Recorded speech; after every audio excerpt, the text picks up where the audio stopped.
Hi friends, എല്ലാവർക്കും എൻ്റെ ചാനലിലേക്ക് ഒരിക്കൽ കൂടി സ്വാഗതം. എല്ലാവർക്കും സുഖമല്ലേ? ഇപ്പോൾ ഡിസംബർ മാസമൊക്കെ തുടങ്ങിയിട്ടുണ്ട്. ഇനിയിപ്പോൾ അങ്ങോട്ട് നല്ല തണുപ്പായിരിക്കും. തണുപ്പാകുമ്പോൾ പിന്നെ പ്രത്യേകിച്ച് പറയേണ്ട കാര്യമില്ല.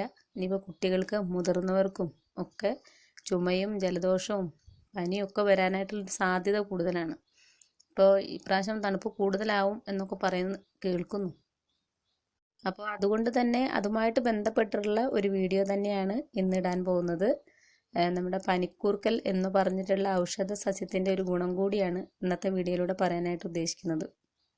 ഒരുപാട് രോഗപ്രതിരോധ ശേഷി കൂടുതലുള്ള ഒരു ഇലയാണ് ഈ പനിക്കൂർക്കലിൻ്റെ ഇല എന്ന് പറയുന്നത്. ചിലരിതിനെ കഞ്ഞിക്കൂർക്ക എന്നൊക്കെ പറയുന്നത് കേൾക്കാം. പണ്ട് കാലം മുതൽക്കേ കുട്ടികൾക്കും മുതിർന്നവർക്കും ഒക്കെ ജലദോഷവും പനിയൊക്കെ വരുന്ന സമയത്ത് ഈ പനിക്കൂർക്കലൊക്കെയാണ് കൊടുത്തുകൊണ്ടിരുന്നത്. ഇപ്പോഴൊക്കെയാണ് എല്ലാവരും പനിയൊക്കെ വരുമ്പോഴേക്കും വേഗം ഡോക്ടറെ അടുത്തേക്കൊക്കെ ഓടിപ്പോകുന്നത്. ഈ പനിക്കൂർക്കലിൻ്റെ ഇല മാത്രം നിങ്ങൾ വീട്ടിൽ വെച്ച് പിടിപ്പിക്കുകയാണെന്നുണ്ടെങ്കിൽ തീർച്ചയായിട്ടും പനിയൊക്കെ വരുന്ന സമയത്ത് ഹോസ്പിറ്റലൊന്നും പോകേണ്ട യാതൊരു കാര്യവുമില്ല. വളരെ പെട്ടെന്ന് തന്നെ മാറ്റിയെടുക്കാവുന്നതേ ഉള്ളൂ.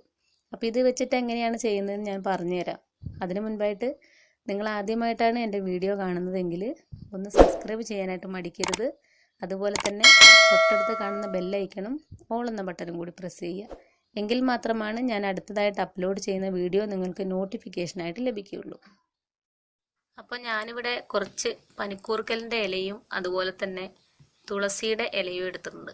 തുളസിയുടെ ഇലയും നമുക്ക് പനിയും ജലദോഷവും തുമ്മലൊക്കെ വരുമ്പോൾ ഇതിൻ്റെ നീരും കൂടി പനിക്കൂർക്കലിൻ്റെ ഈ ഇലയുടെ നീരുമായിട്ട് ചേർത്ത് കുടിക്കുന്നത് വളരെ നന്നായിരിക്കും. തുളസിയുടെ ഇല പനിക്കൂർക്കലിൻ്റെ ഇലയുടെ കാര്യം പറഞ്ഞ പോലെ തന്നെ ഒരുപാട് ഗുണങ്ങളുള്ള ഒരു ഇലയാണ്. രോഗപ്രതിരോധ ശേഷി നല്ലതുപോലുള്ളതാണ് തുളസിയുടെ ഇല. നമ്മൾ കഷായം വെക്കാനും എല്ലാത്തിനും ചേർക്കുന്ന ഒന്നാണ് തുളസിയുടെ ഇല എന്ന് പറയുന്നത്. അപ്പോൾ പനിക്കൂർക്കലിൻ്റെ ഇല അപ്പോൾ അറിയാത്തവരുണ്ടെങ്കിൽ ഒരുവിധം എല്ലാവർക്കും അറിയുന്നത് തന്നെയാണ്. എങ്കിലും അറിയാത്തവർക്ക് വേണ്ടിയായിട്ട് ഒന്നുകൂടി ഞാൻ കാണിച്ചു തരാം. അപ്പോൾ ആ വീഡിയോയിൽ കണ്ട പോലെ തന്നെയാണ് ഉള്ളത്. ഇലയൊക്കെ ഒരുപാട് ഇലയൊന്നും വേണ്ടതില്ല. അപ്പം നിങ്ങൾ ഇത് ഉണ്ടാക്കി വെച്ച് കഴിഞ്ഞാൽ 2 ദിവസം വരെയൊക്കെ ഉപയോഗിക്കാം. അതിൽ കൂടുതൽ വെക്കരുത്. വെച്ച് കഴിഞ്ഞിട്ടുണ്ടെങ്കിൽ അതിനൊരു ബാഡ് സ്മെല്ലുണ്ടാവും. അപ്പോൾ 2 ദിവസം വരെയൊക്കെ നീരെടുത്ത് വെച്ചിട്ട് നമുക്ക് ഉപയോഗിക്കാൻ പറ്റും. ഇപ്പോൾ ഇതെങ്ങനെ ചെയ്യേണ്ടതെന്ന് വെച്ച് കഴിഞ്ഞാൽ ഈ പനിക്കൂർക്കലിൻ്റെ ഇല എടുക്കുക, അതുപോലെ തന്നെ തുളസിയുടെ ഇല, ഇത് രണ്ടും കൂടി ഒരുമിച്ച് വാട്ടിയെടുക്കണം. വാട്ടി പിഴിഞ്ഞ നീരാണ് ഏറ്റവും ബെറ്റർ ആയിട്ടുള്ളത്. ഇത് അല്ലാതെ പച്ചയ്ക്ക് വേണമെങ്കിലും നീര് പിഴിഞ്ഞെടുത്തിട്ട് കുടിക്കാനായിട്ട് പറ്റും.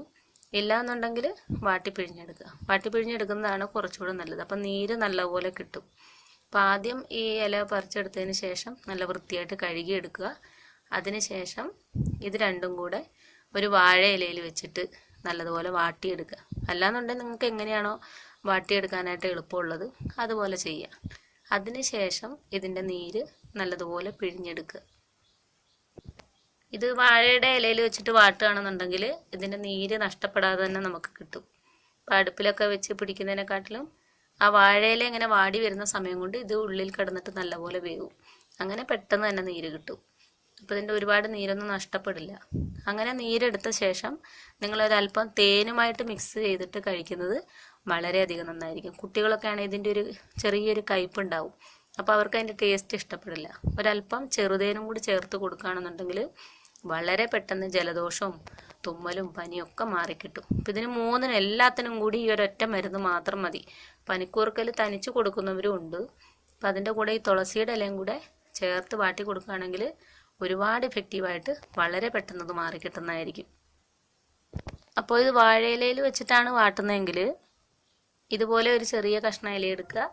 എന്നിട്ട് അതിലേക്ക് ഈ തുളസിയുടെ ഇലയും വെക്കുക, പിന്നെ പനിക്കൂർക്കലിൻ്റെ ഇലയും കൂടി വെക്കുക. അതിനുശേഷം ഇത് നല്ലപോലെ മടക്കി വെക്കുക.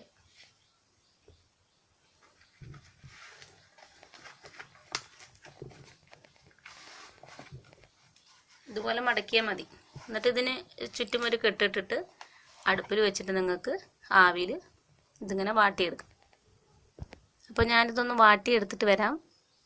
ഇതിപ്പോൾ ഞാൻ വാട്ടിയെടുത്ത് കൊണ്ടുവന്നിട്ടുണ്ട്. ഇതൊന്ന് തുറന്ന് നോക്കാം.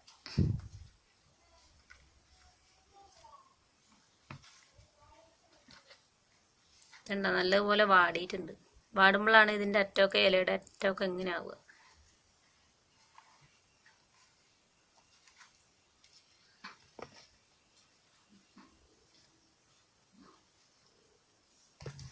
ഇതുപോലെ വാടി കിട്ടുകയാണെങ്കിൽ ഇതിൻ്റെ നീരെടുക്കാനായിട്ട് നല്ല എളുപ്പമാണ്.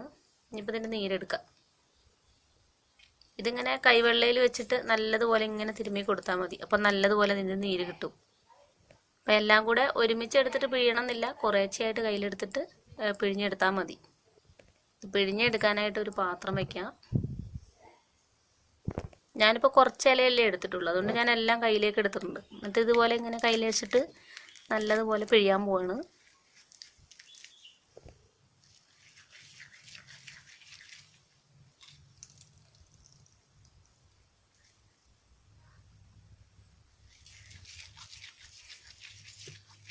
പിഴിയുന്ന സമയത്ത് നിങ്ങൾ കൈകളൊക്കെ നല്ല വൃത്തിയായിട്ട് കഴുകണം കേട്ടോ.